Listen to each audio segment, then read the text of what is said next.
जद्दारु ब्रह्ममूर्ति प्रणवतनुधरं सर्ववेदान्तसारं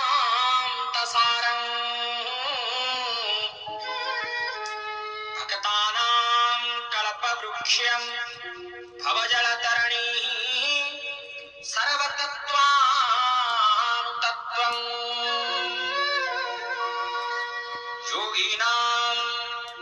योगिनां हंसतत्त्वं हरिहरनिमितं श्रीपतिर्वैष्णवानां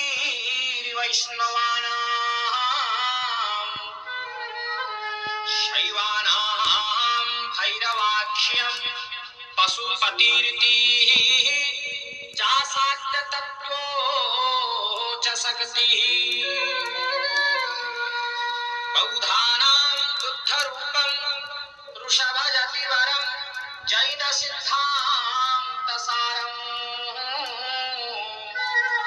शारीवं पातु नित्यं कलिकुलगुहरं श्रीनीलशैलाधिनाथं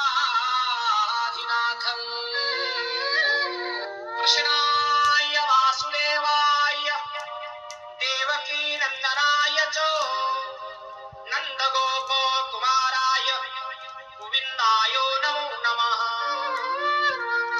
सर्वे भवन्तु सुखिनः सर्वे सन्तु निरामयाः सर्वे भद्राणि पश्यन्तु मा कश्चित् दुःखभाग् भवेत्। हरि ओम शान्ति ओम शान्ति।